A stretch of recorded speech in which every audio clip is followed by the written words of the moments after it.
Hello horror addicts, कैसे हैं आप सब। आप सबका मेरे चैनल लिव हॉरर पर फिर से स्वागत है। आज मैं आपके लिए फिर से एक नई कहानी लाई हूँ। अब तक आपने सुना कि अमित की मौत एक रोड एक्सीडेंट में हो जाती है। 11वें दिन की पूजा के दौरान सनी पर कौवे हमला कर देते हैं। अम्मा पुरोहित जी को बुलाती है, जो बताते हैं कि अमित ने ही एक सोए हुए श्राप को जगा दिया है और उसी की वजह से उसकी जान गई। और अब श्राप का अगला शिकार उसका बेटा सनी बनने वाला है।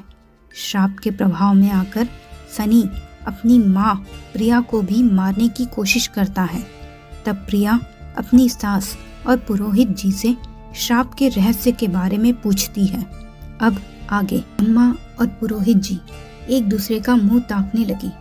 फिर अम्मा ने अतीत को याद करके सब बताना शुरू किया।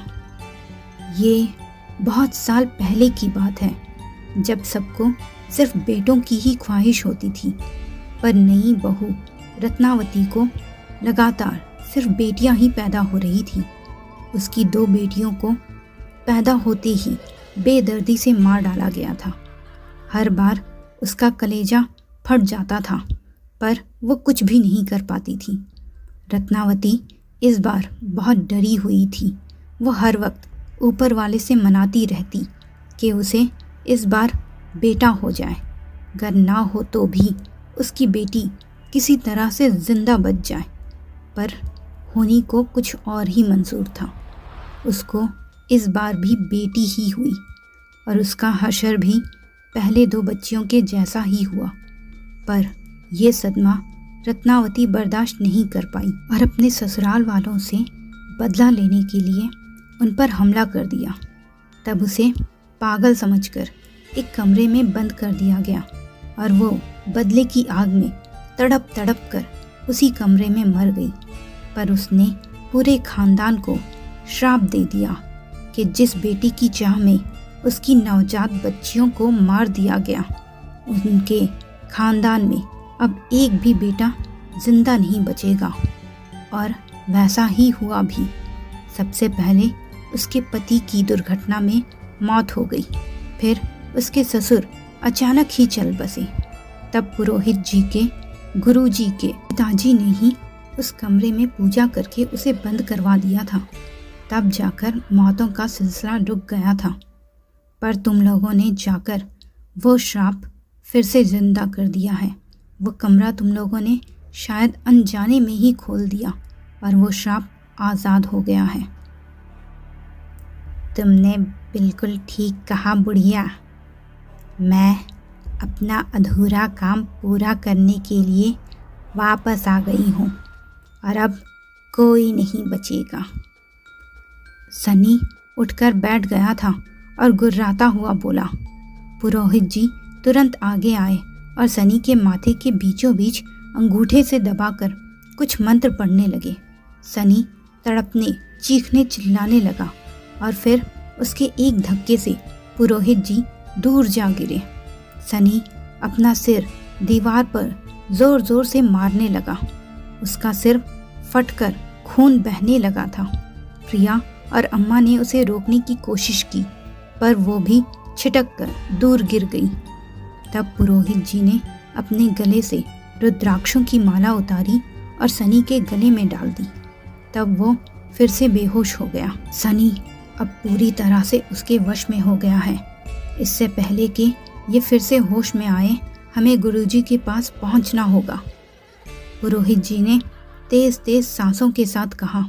तीनों जल्दी जल्दी पुरोहित जी के गुरुजी के आश्रम के लिए निकल गए और गाड़ी हवा से बातें करती हुई आश्रम पहुंच गई थी।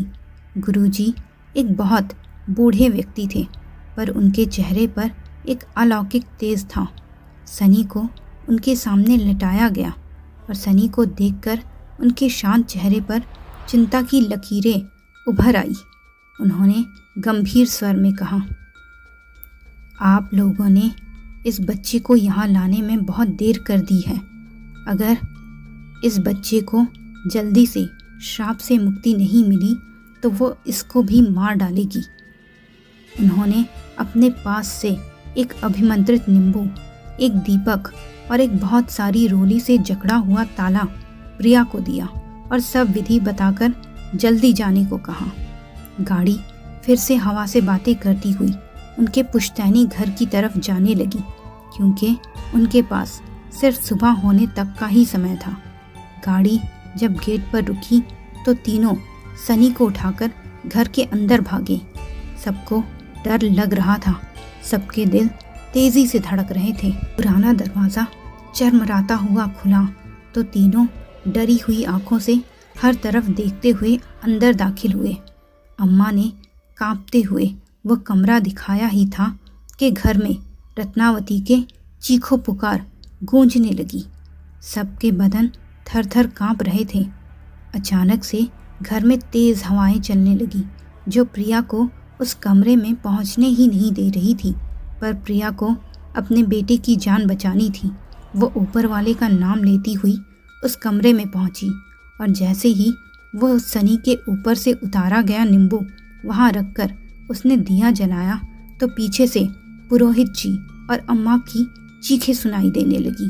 पलट कर देखा तो दोनों के शरीर हवा में लटक रहे थे और अपना गला किसी अदृश्य शक्ति से छुड़ाने की कोशिश कर रहे थे।